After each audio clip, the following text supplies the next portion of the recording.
Jai Shri Mataji.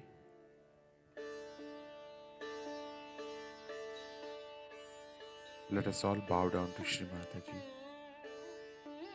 Raise our Mother Kundalini and put Bandhan.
Shri Ganesh Mantra.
Let us now listen to Shri Mataji's speech.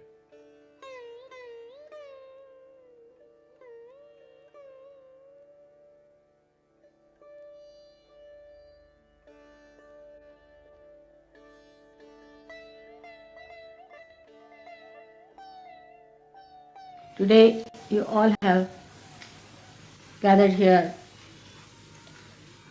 to do the Guru Puja.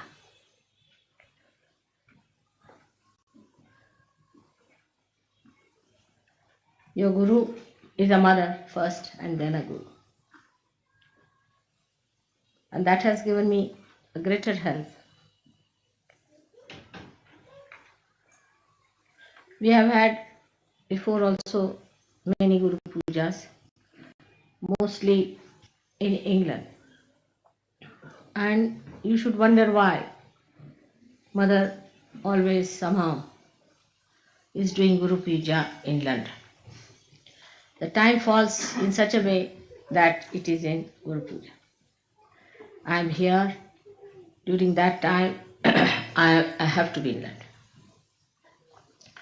So many years we have been doing Guru Puja in England.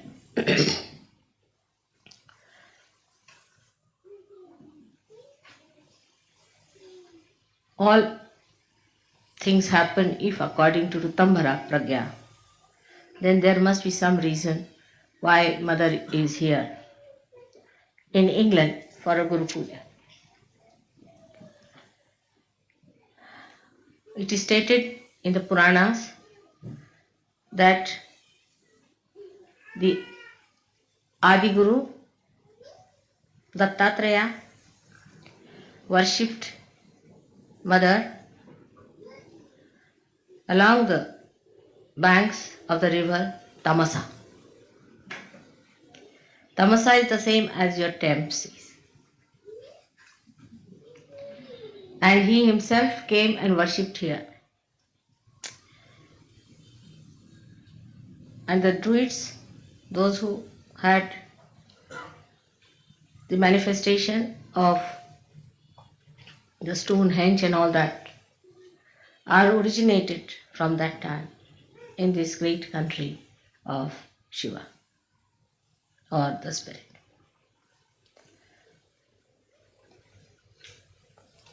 So the spirit resides here as in the heart of human beings, and the Sahasrara is in the Himalayas where Sadashiva exists at the Kailasha. This is the great secret of we having so many Guru Pujas here. To culminate it today into the special type of Guru Puja in the year of the 60th birthday of your mother has a special, very, very special significance, because it's the Guru Sashti. It's the 60 years of your Guru has been celebrated today, and that's how it's a very big occasion that you all have gathered under the influence of again Ritambhara Pragya.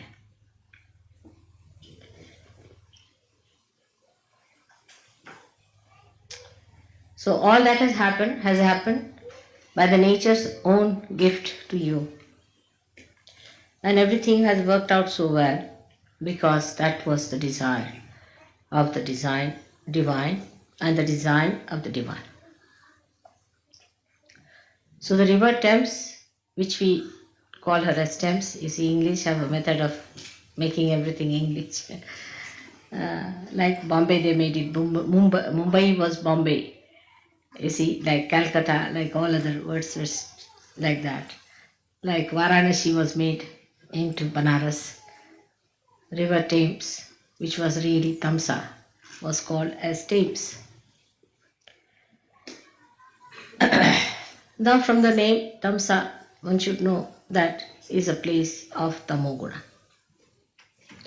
Is a place where left-sided resided since long. So people were very worshipful, left-sided people, emotional type. And they worshipped God more than that they went into yagyas and all that. And Dattatreya lived here and meditated on the banks of river Thames. That's why Guru Puja here has to give us the great background for your awakening of the Guru principle. We have to go to the roots of everything so that we understand the importance of it. Unless until you know the roots and the traditions behind, you cannot understand the depth, the gravity, the intensity of any puja. Today we have gathered here to do the Guru Puja. Again, the reason is we have got a Guru principle within ourselves, as I told you last time. And also I have given elaborately the 10 commandments as expressed within us, which are describing the different types of essences within us.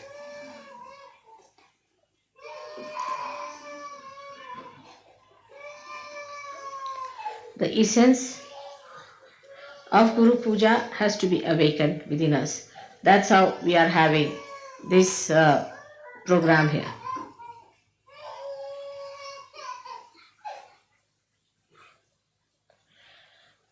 Now, it is important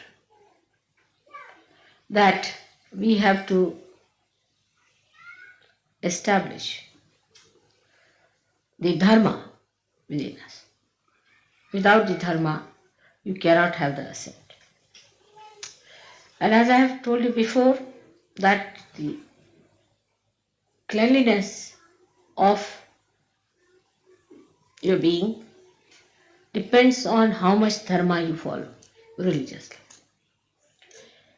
At the time of Moses, it was worked out and all the rules and regulations were created for realized souls. But as I read in one of the books, it was very good, because if I had said this, people would not have believed, that it had to be changed.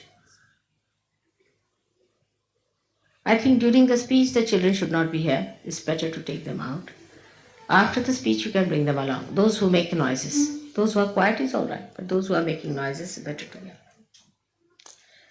If they are going to make noises, better to be out or near the door, so that if they make noises you can get out.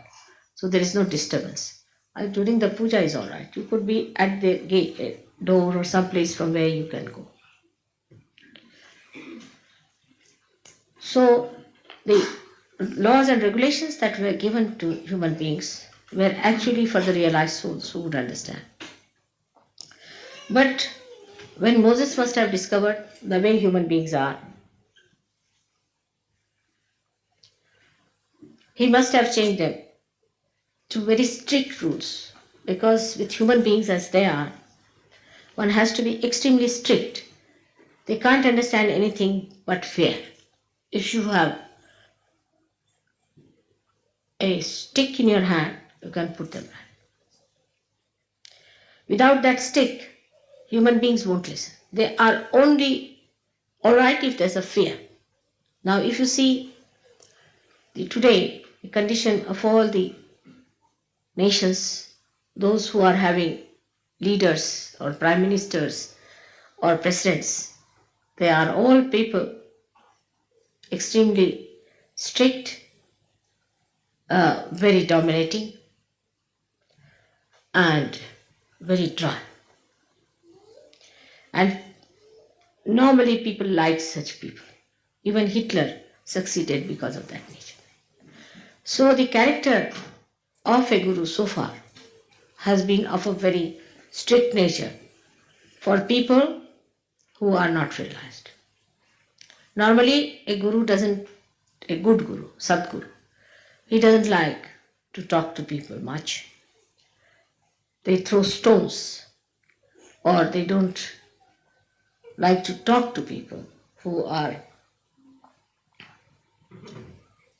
not realized. But if they are realized, then these gurus change their attitude towards the people who want to see them. There's a tremendous difference between a person who is realized and non-realized in the protocol of God. A man may be the king or anything, he'll be asked to sit outside. It has nothing to do with what position you enjoy. As long as he's a realized soul and not possessed, he's given the highest position. But if you are possessed, then also the guru will tell him that you get out from here, first get rid of your position and then come. And all these strict rules were there, that such and such person must be killed, such and such person must be given a punishment of cutting the hands, cutting the feet, even absolutely destroying the eyes. This was done because they were not realized souls. It was a great realization of Moses, I think, that he took to another kind of law, which is known as Shariat now, and that's what the Muslims are following.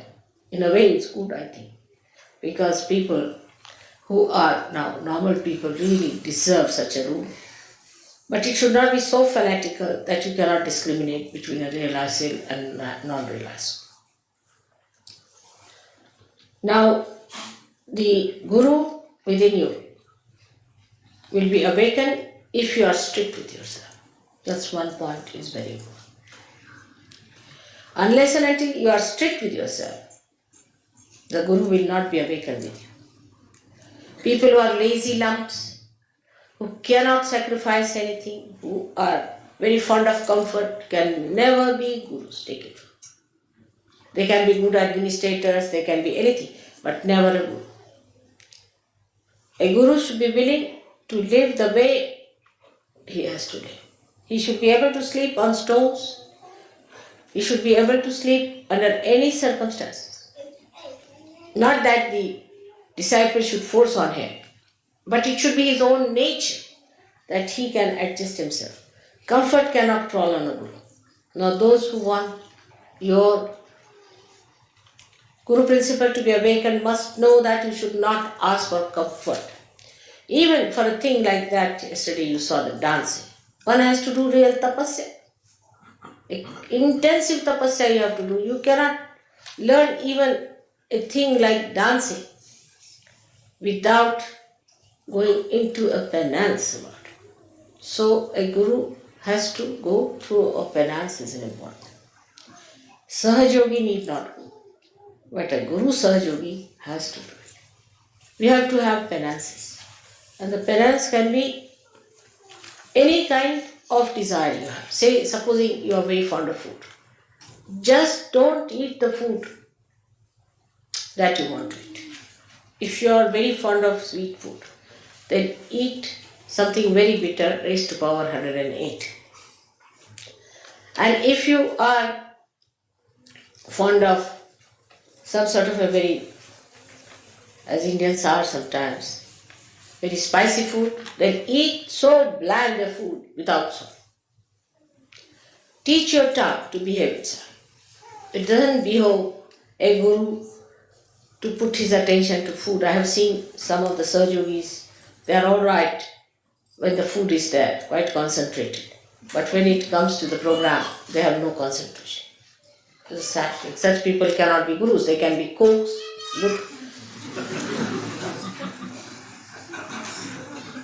or could be food tasters or something like that. We'll suit them better.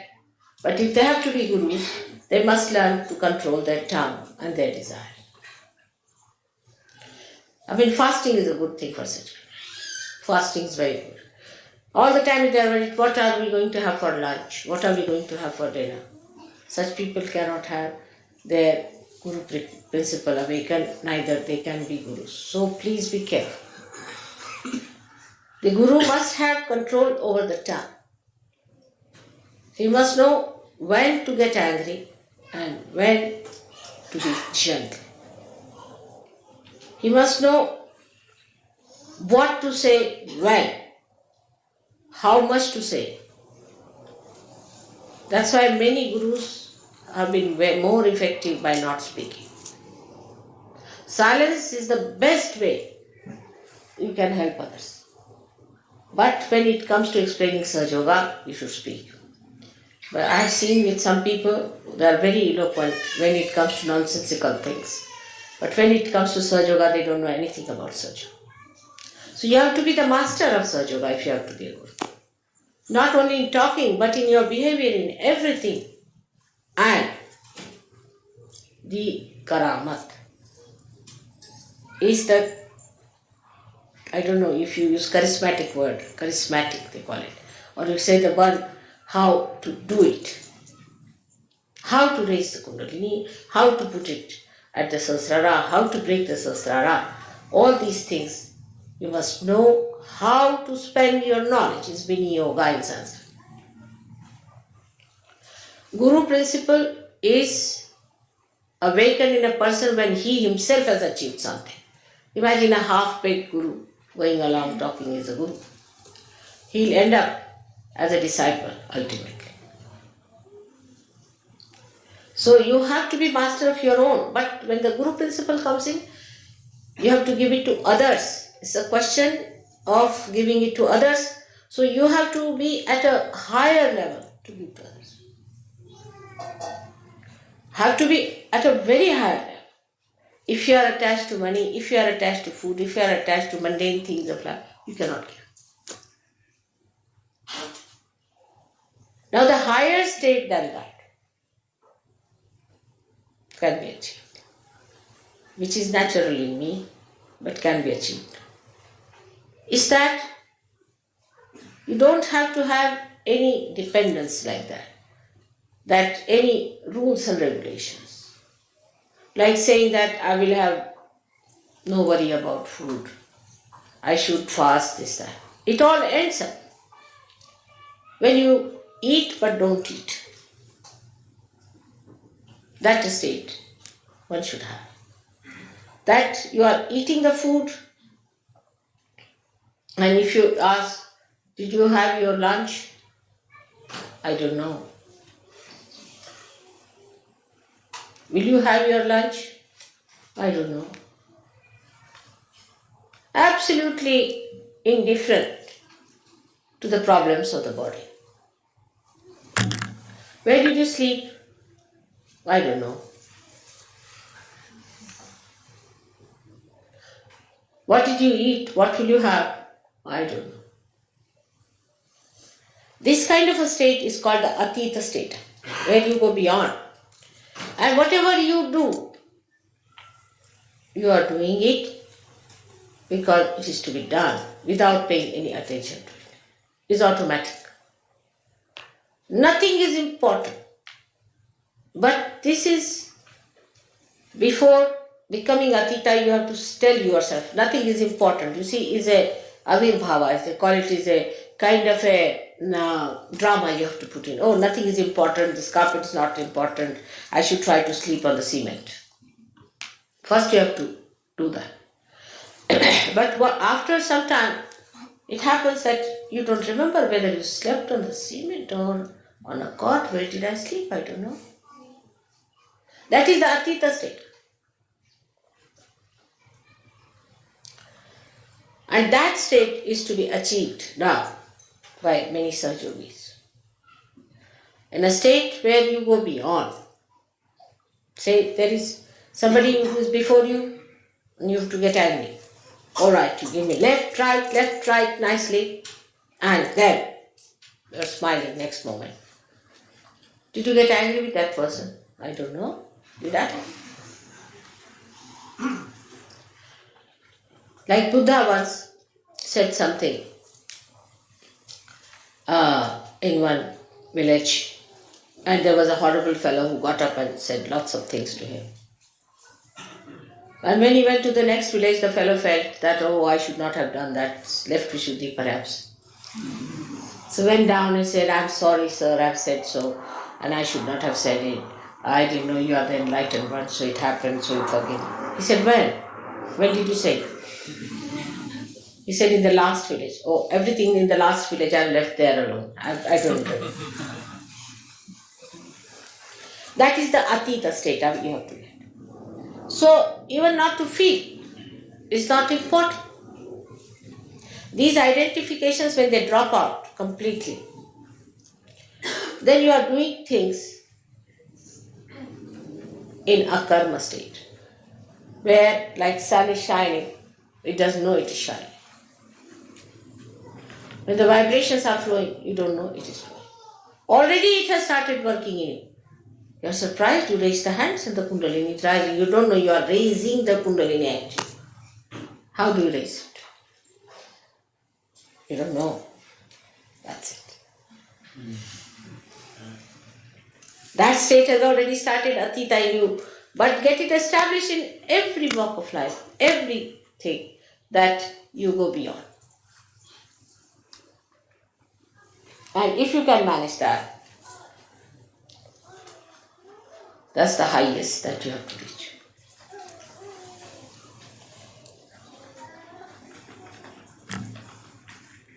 Now, with the incarnations, it's very different.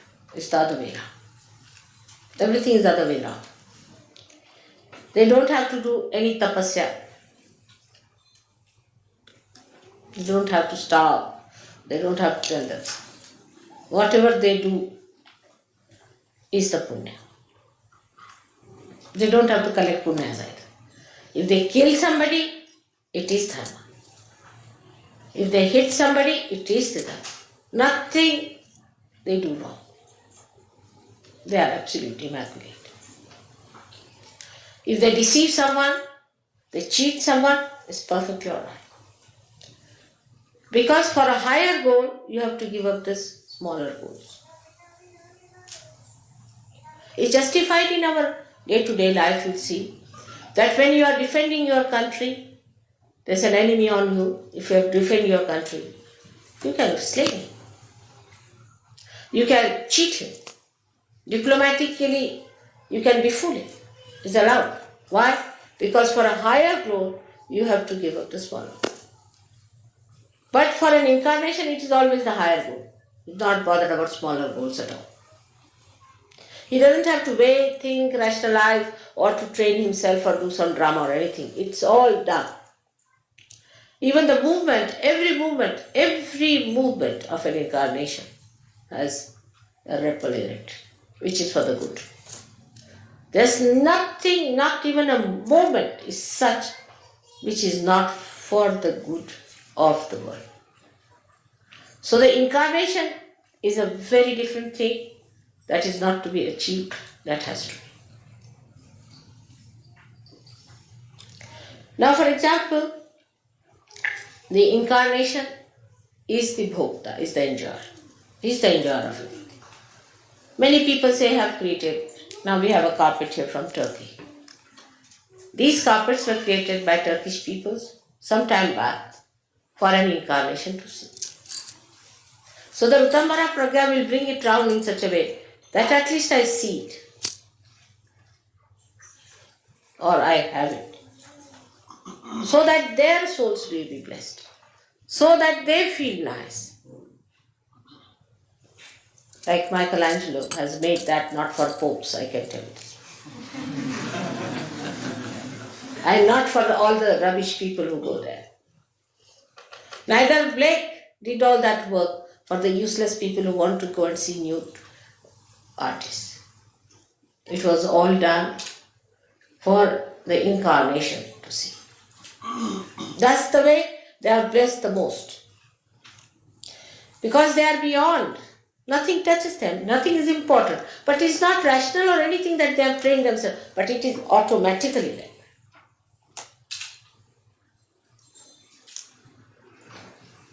Like Sri Krishna had to marry 16,000 women. Can you imagine? In those days of monogamy, he would be prosecuted 100 times. The reason was he has 16,000 powers. And he was to be born with those 16,000 powers on this earth. And 5 elements became his queens. He had to do some justification to have them around. And as I have now Sahajogis whom I have given realization. So automatically I am your mother is established. But for him there was no way out but to marry his 16,000 powers. And so he married. But he was never married. He was a bachelor out and out all his life.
Mahamantras.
Thank you, Shrimataji, for this beautiful meditation. Let us all bow down to Shrimataji, raise our Mother Kundali, and put Bandhan.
We will continue tomorrow morning, same time. Jai Shri Mataji.